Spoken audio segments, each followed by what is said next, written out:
¿Qué tal? Buenas tardes, buenos días, donde quiera que se encuentren. El día de hoy quisiera hablarles otra vez sobre un documento, una columnita que hice, un texto que hice, y me gustaría platicárselos para que vayamos dándole forma a nuestra interpretación del presente. Eh, el, el el texto dice así: la siguiente nota que sirva como telón de fondo para la conclusión a la cual deseo llegar.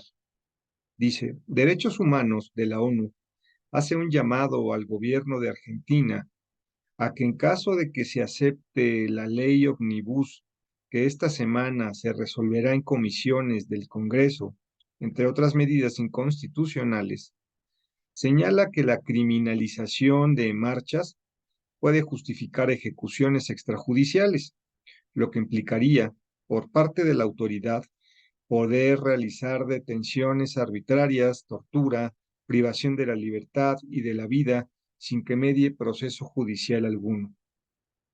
Aunque aún falte pasar por ambas cámaras legislativas, esperemos que dicha ley no pase, o al menos sean corregidas, para que no se repitan hechos del pasado en esa nación en que murieron o fueran desaparecidas alrededor de 30.000 personas de 1976 a 1981 durante la dictadura del general Videla.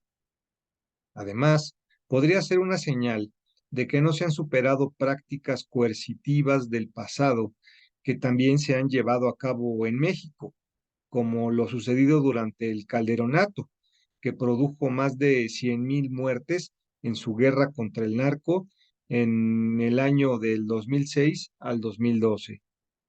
En tal contexto, sería un mensaje de lo que se podría esperar como continente por la búsqueda desesperada de recursos económicos y nos recuerda la importancia de la elección de nuestros gobernantes. Hasta ahí mi texto.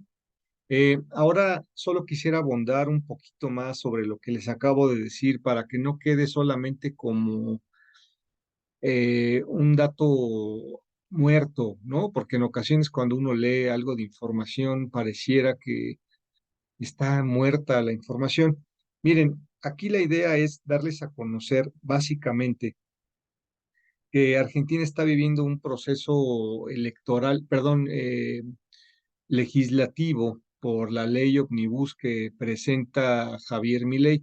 Ahora, no quisiera esto dejarlo de lado, es decir, ustedes pueden decirme, es que esto ya fue, ya tiene algunos días que se dio y quizá ya se haya resuelto, etcétera. Sí, pero lo importante es que estemos presentes en lo que está sucediendo y tratar de, aunque lleguemos un poquito antes, pero con un poquito más de análisis. Por lo tanto, lo que está sucediendo ahí es que se está resolviendo un problema de fondo y no solamente lo están dirimiendo las partes del propio país, sino que ya incluyeron al organismo de derechos humanos de la ONU. Esto nos hace pensar o nos convence o nos hace un señalamiento de que en Argentina se están violentando derechos o se pretenden violentar, pero en sentido de que las marchas las quieren volver un delito, ¿sí? ¿En qué sentido?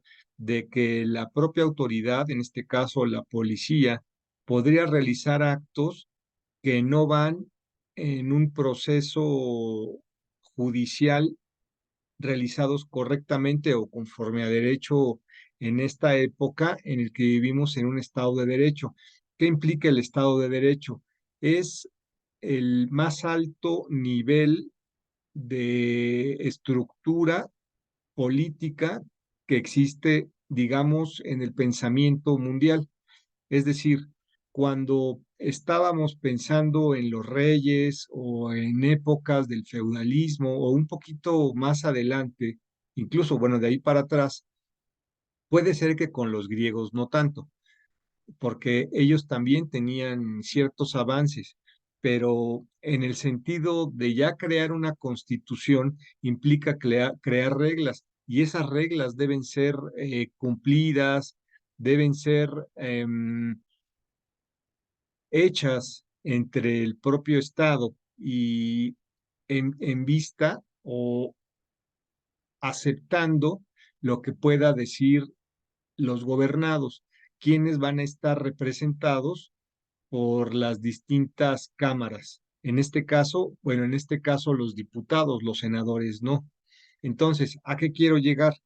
Que no se están respetando estos derechos y que en un estado de derecho, que digamos es lo más nuevo y lo más amplio, se está perdiendo esta cualidad que tiene el Estado de Derecho, en el que se respete eh, la Carta Magna, las leyes, la jurisdicción, que no lo pasen por encima.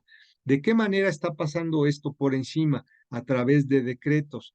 Estos decretos se le permite al presidente de la República utilizarlos generalmente en cualquier país a través del derecho, pero se permiten, por ejemplo, en épocas de guerra, en épocas de excepción, en donde hay conflictos, por decir la Segunda Guerra Mundial, es necesario que ciertos derechos, por ejemplo, que ciertos derechos sean disminuidos por el mismo contexto.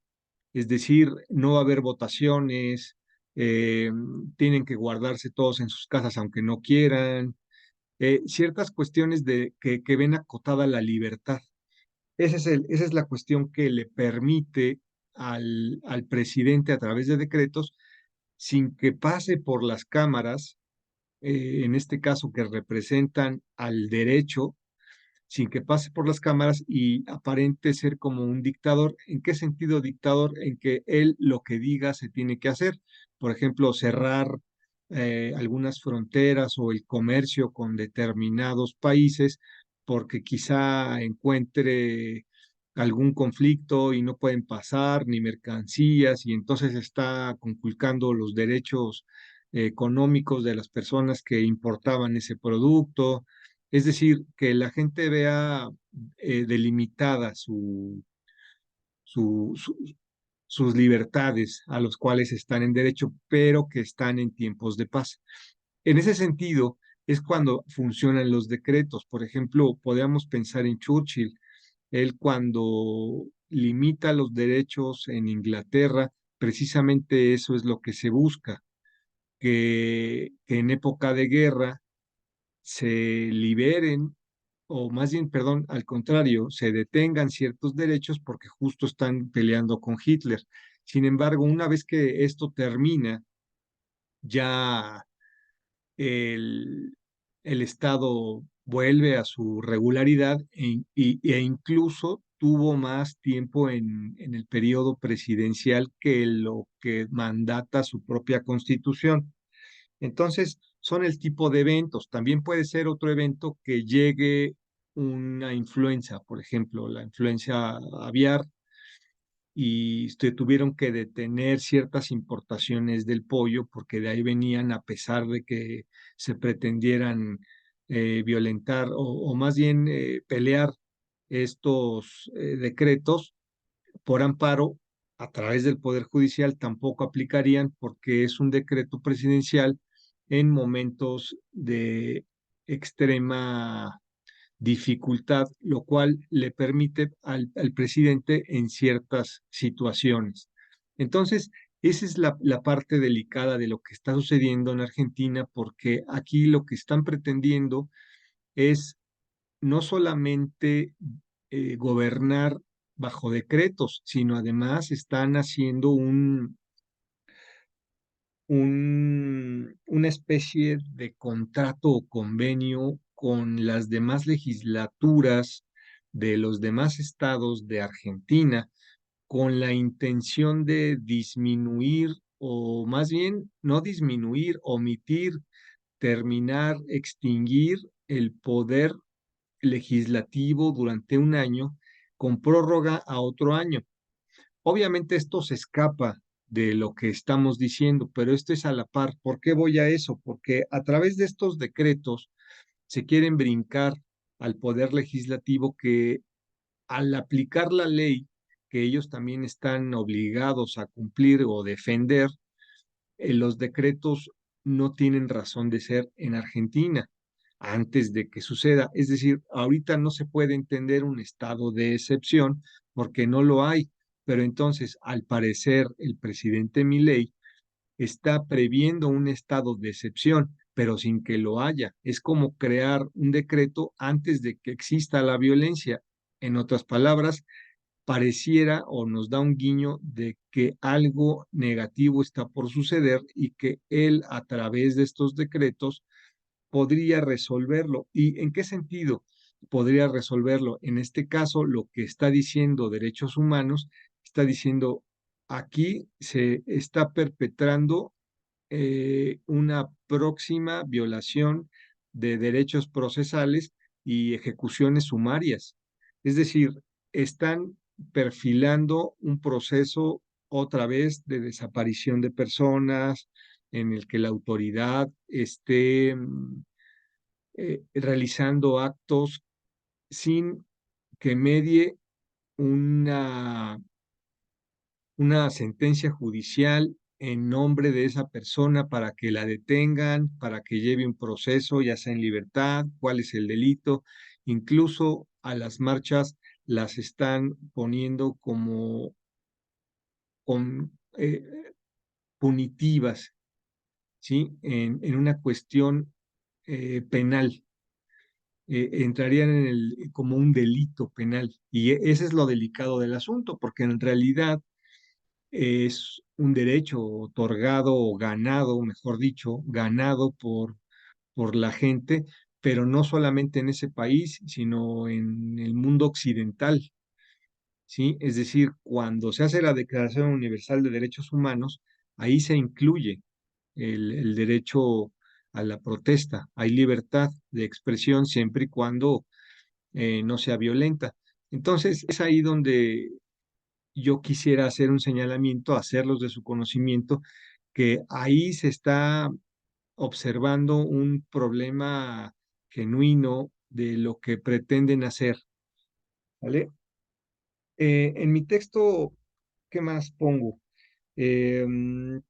Obviamente esto ya ha sucedido y lo que se pretende es que no vuelva a suceder, incluso sucedió en Argentina. Hay dos hechos.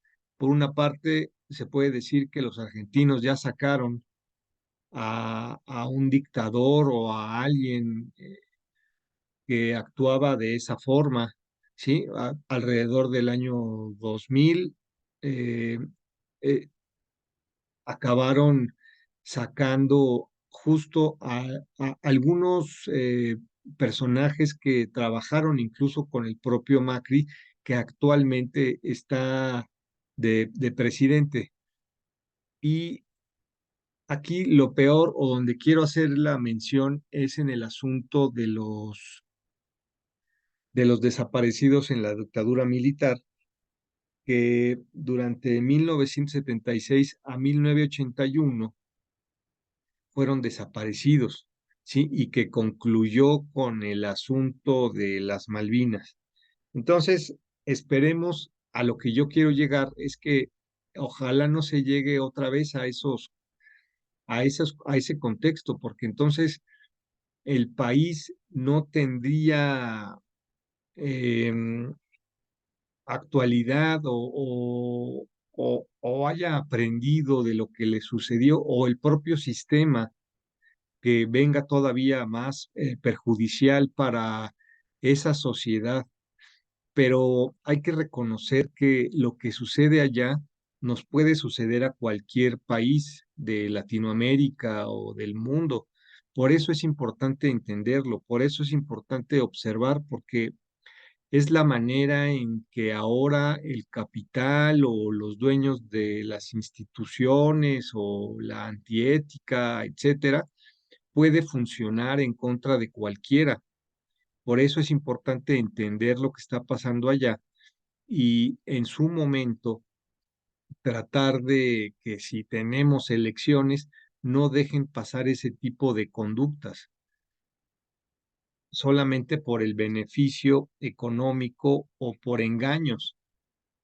O sea, el problema no está en, en que eso exista, sino que lo dejen pasar, porque a final de cuentas, a través de la democracia entró a Argentina y ahora pues mucha gente se está viendo perjudicada por esa situación.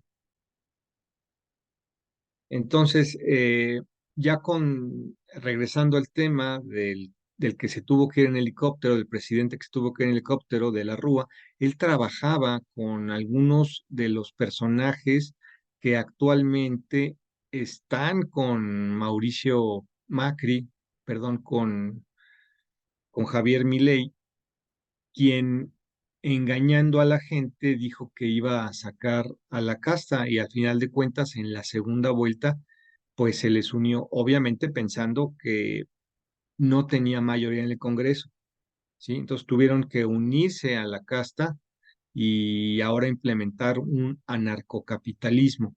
¿Y qué es esto del anarcocapitalismo? Esto implica la desaparición del Estado, es decir, solamente el vaivén de la economía se ve a través de la libertad de mercado. Entonces es oferta y demanda y no hay una mano del Estado que le ayude al pobre. Entonces, en un país tan desigual o en un continente tan desigual en donde más de el 50 o 60% viven en pobreza, o sea, la mayoría de las personas, no se les puede dejar a la libertad de mercado porque simplemente no tienen, o sea, viven con la fuerza del trabajo.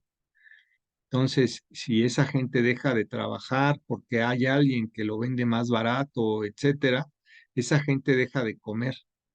¿Sí? Y entonces, ¿qué sucede? Para eso está el Estado. Precisamente esa es la creación del Estado. Si no, no tiene sentido el Estado. ¿Sí?